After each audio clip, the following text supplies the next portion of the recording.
कितना बोल रहे हैं और क्या क्या बोल उसके बाद?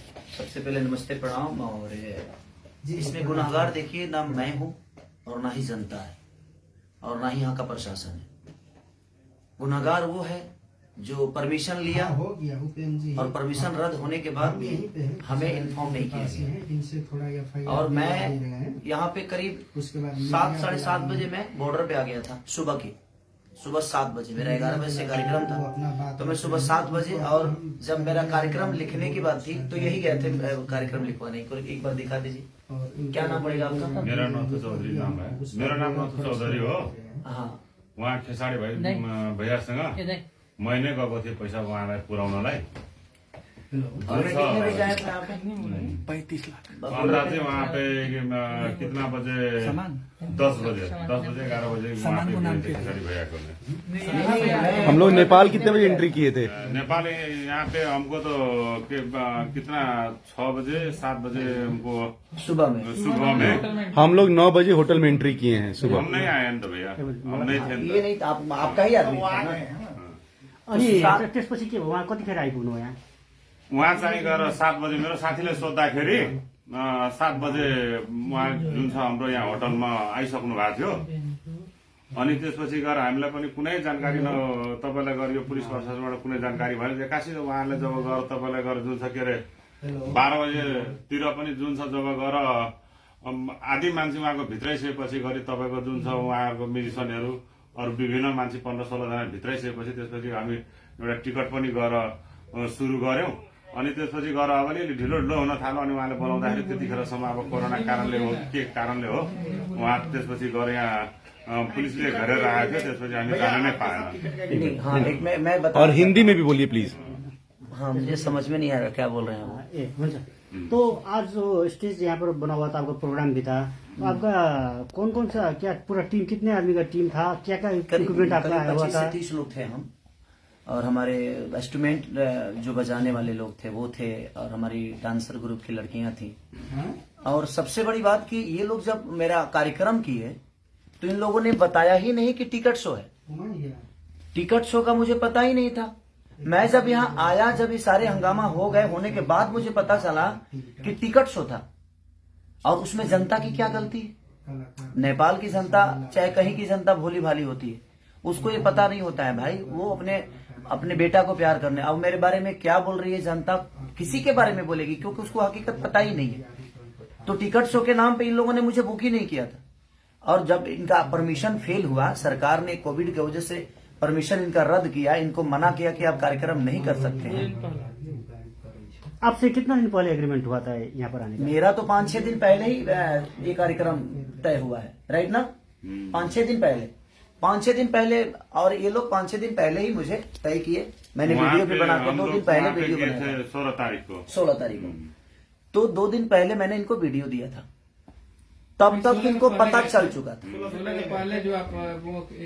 तब तक इनको पता चल चुका था कि परमिशन रद्द है, प्रशासन हमें ये कार्यक्रम नहीं करने देगी।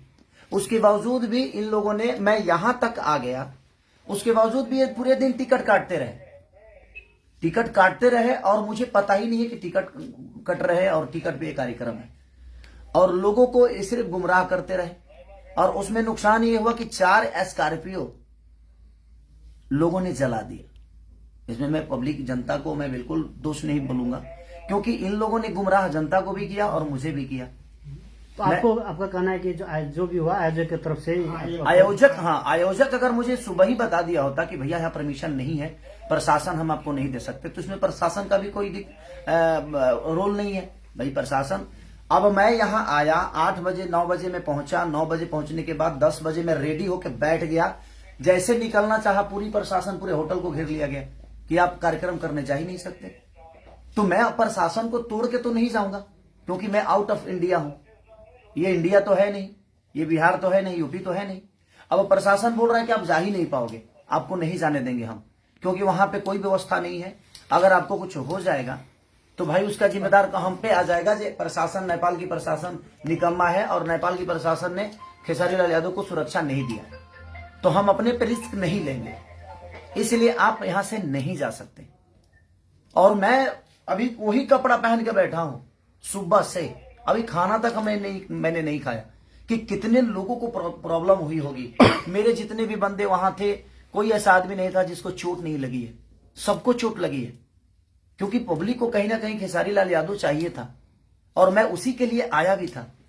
इसमें मेरी कोई गलती, आयोजक ने एक शब्द अभी तक, जो मेन आयोजक हैं, अभी तक मिलने नहीं आया मेरे से। क्या नाम है भैया उनका? क्या नाम है उनका? उसका श्रवण जी। श्रवण जी अभी तक मिलने तक नहीं आए।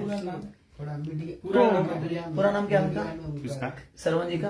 सरवने चौधरी है उसका नाम। श्रवण चौधरी। तो श्रवण चौधरी अभी तक मेरे से मिलने तक नहीं आए।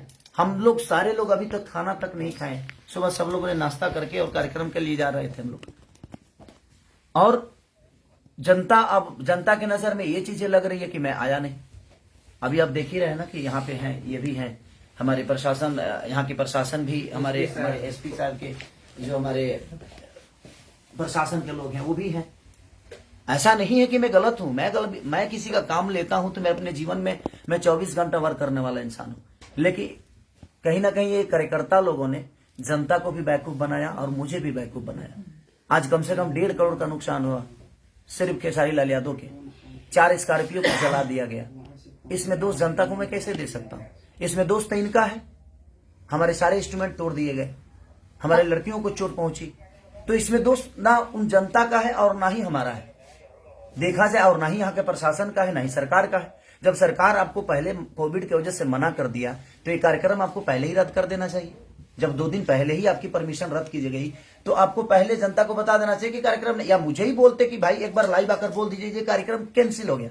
जैसे आप अभी कोविड तो नेपाल और इंडिया दोनों तरफ ही एक ओमिक्रॉन का जो एक संक्रमण है एकदम तीव्र रूप में आगे बढ़ रहा है। तो जैसे आप लोग का एग्रीमेंट हुआ उस समय आपने नहीं पूछा था कि मतलब इस ढंग का? देखिए मैं बोला भी था, इन लोगों से बोला भी था कि क्या कोविड का कोई प्रॉब्लम तो नहीं है ना? तो नहीं सर, वहां परमिशन हमें मिल गया है। तो जब सरकार परमिशन इनको कार्यक्रम के लिए दे दिया तो मैं भी निश्चिंत हो गया कि हो सकता है कि वहां इतनी महामारी नहीं होगी। तो मैं क्लियर हो गया कि जब सरकार का लेटर, मेरे पास प्रशासन का लेटर ऑलरेडी आ गया कि हाँ परमिशन है, कार्यक्रम होगा। इन लोगों ने मुझे यही बोला था कि मेला का कार्यक्रम है, ये नहीं बोला था कि टिकट काट रहे हैं। नेपाल में आपका आगमन पहली बार है? नहीं, मैं ये तीसरी बार आया हूँ। मैं विराटनगर, खास करके विराटनगर में पहली बार आया हूँ। बाकी वीरगंज में बहुत बार आया हूँ, 1-2 बार ऐसे भी आया हूँ और 1-2 बार कार्यक्रम करने के लिए। बता रहे हैं 1.5 करोड़ करीब का सामान आपका जो नुकसान, हाँ नुकसान हुआ। तो अब क्या इसके बाद क्या? इसके बाद लोगों के अंदर जो छवि मेरी बर्बाद हुई, लोगों के दिमाग में तो ये बैठ गया ना कि मैं नहीं आया। देखिए मैं अपने जीवन में अपने छवि के लिए हमेशा काम करता हूं और हर आदमी करता है, लेकिन किसी और के वजह से जनता को परेशानी हो। मैं आज तक जनता को परेशान करने वाला कोई काम नहीं किया। मैं मनोरंजन करने वाला आदमी, हमेशा उनको खुशी देने का काम करता हूं। और आज इन लोगों की वजह से लोगों के नजर में मेरी छवि खराब हो। लोगों के नजर में लगा कि खेसारी लाल यादव आया ही नहीं, जबकि सुबह 7 बजे से मैं होटल पे हूं, 8 बजे से। अब इससे आपका एक जो फैन फॉलोइंग है उसको भी नहीं, जनता को हकीकत पता चलेगा तो जनता बेवकूफ थोड़ी है। और जनता ने जो किया है वो अपने हिसाब से बिल्कुल सही है। मैं कुछ जनता को मैं गलत नहीं बोल सकता, क्योंकि गलत तो इन लोगों ने किया कि इन लोगों ने परमिशन नहीं रहने के बावजूद भी मुझे बताया तक नहीं तो मैं सुबह आया जरूर। मैं बिना कार्यक्रम किए मैं लाइव आ जाता कि प्रशासन की वजह से कार्यक्रम रद्द हो गया है, आप लोग नहीं आइएगा कार्यक्रम में, तो लोग नहीं आते। लेकिन इन लोगों ने बताया ही नहीं। सर उस पर साइन भी करना होगा ना।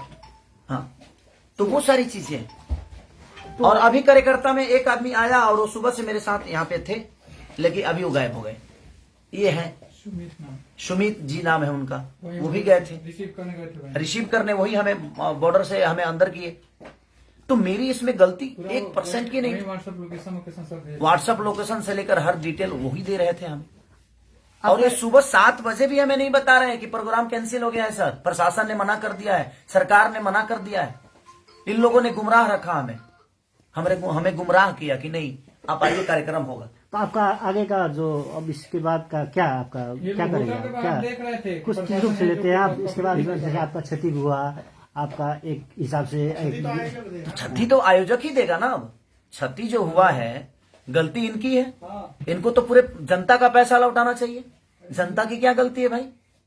वो तो अपने स्टार को देखने आ रही है, तो इनको पूरे जनता का, नेपाल के जनता के साथ इंसाफ करना चाहिए इनको, क्योंकि गलती इनकी है, इसमें गलती जनता नहीं है। और ना ही खेसारी लाल यादव है और ना ही सरकार है, ना ही प्रशासन है कि जब आपको मना कर दिया गया कि आप ये कार्यक्रम नहीं कर सकते, तो फिर आपने जबरदस्ती जनता को गुमराह क्यों किया, जनता को बेवकूफ क्यों बनाया, खेसारी लाल यादव को बताया क्यों नहीं। मैं तो इतना ही कहता ना कि भाई ये कार्यक्रम कैंसिल हो गया, क्योंकि यहाँ पे कोविड के वजह से प्रशासन ने मना कर दिया, सरकार इसकी अनुमति नहीं देती है। मैं लाइव आके लोगों को बोल देता, लोगों को समझा देता, तो टिकट तो नहीं कटाते ना वो। तो टिकट आपका यहाँ आने का जो एग्रीमेंट था उसमें कितने में डील हुआ था और कितना पैसा आपको मिल चुका है? या देखिए, मिला वो अंदर की बातें होती है, उस डील को हम लोगों तक नहीं बता सकते कि क्या बातें हैं क्या नहीं, क्योंकि वो अंदर की बातें हैं कि हम कितना में, हम प्यार में आए हैं कि हम मोहब्बत में आए हैं कि हम 2 रुपया लेकर आए हैं कि हम खर्चा पे आए हैं, वो आपस की बातें होती है। लेकिन अंत में इस घटना के बाद आप क्या अंतिम निचोड़? नहीं, मेरा कहने का मतलब कि जो नुकसान हुआ है अब वो तो कहीं ना कहीं आयोजक कर्ता को ही भरना पड़ेगा, क्योंकि मेरी गलती तो 1% नहीं है। मैं तो रात को निकला हूं, पटना से रात को निकला मैं, और मैं आ गया, तो मेरी तो गलती है। अगर मैं नहीं आया होता तो शायद मेरी गलती थी, क्या खेसारी लाल यादव नहीं है। तो अब क्या कदम लेंगे आप? जैसे आपका कदम क्या उठाना है, तो अभी तो अब जनता को इंसाफ करना है कि आयोजक कर्ताओं के साथ इनको क्या करना है। मैं कुछ नहीं बोल सकता, मैं तो जनता का प्यारा बच्चा हूं, मैं इनके लिए ही आया था। नहीं, अपनी तरफ से क्या कर रहे हैं? मैं अपनी तरफ से क्या करूंगा? अब इनको पूरे जनता का पैसा इनको लौटाना चाहिए, मेरा जहां तक सवाल है, क्योंकि जनता जो है वो बहुत मेहनत करके अपने बेटे को देखने आई थी, तो और इन लोगों ने उनके साथ धोखा किया। ये मेरे साथ धोखा किए और मेरा 1.5 करोड़ का नुकसान आज हो गया, कम से कम 1.5 करोड़ का। 4 स्कॉर्पियो को जिंदा जला दिया गया, अब जिंदा ही बोलेंगे उसको, वो खड़ी थी, चलने वाली चीजें थी और उसको जला दिया गया। हमारे इंस्ट्रूमेंट जो बजाने वाले थे, बैंजू हो, कीबोर्ड हो, पैड हो, ढोलक, नाल, तबला, कोई चीज नहीं बचा। अच्छा भैया, 10 बजे जब आप रेडी होके वहां के लिए निकलने वाले थे और प्रशासन यहाँ पे आ गई और आपको जाने नहीं दिए, तब क्या ऑर्गेनाइजर्स आपके पास आए थे? नहीं आए मेरे पास, ये लोग गेट के बाहर खड़े थे लेकिन आए नहीं। आप क्यों नहीं आए थे भाई साहब, ये बताएंगे आप प्लीज? म त यहाँ आएकै हो होइन, जुन छ हामीलाई गर्नु खेसारी लाल हिंदी में बोलिए पूरी पब्लिक हिंदी हिंदी में उतना बात बोलने ना, जितना बोल सकते उतना ही बोलिए, जितना बोल सकते उतना बोलिए। नहीं बोलिए। खेसारी भैया को लेने जब 12-1 बजे के समय में 1 बजे कहाँ आए? सुमित जी एकदम यहाँ 9:30 बजे आ गए थे, यहाँ से लेके गए बोलिए। नहीं, हम 12-1 बजे आए। हाँ ठीक है, आप खेसारी भैया को लेने म्यूजिशियन हमारे चले गए थे। हाँ, जब यहाँ पे प्रशासन ने रोक रहा था जाके उसको खेसारी भैया के लेकर जाएंगे, 10 मिनट भी थोड़ा प्रोग्राम दिखाना है बोल के यहाँ पे आए। और भी एसपी से बात हुआ, हमसे बड़ा जुन क्या बोलता है, मेयर साहब ने बात किया कहाँ, फिर भी हम लोग का दे देगा कि जाने के लिए भी, जब करते करते कोई बस नहीं चला तब तोड़फोड़ शुरू होने लग गया है। प्रमाण है कि कानून में जी।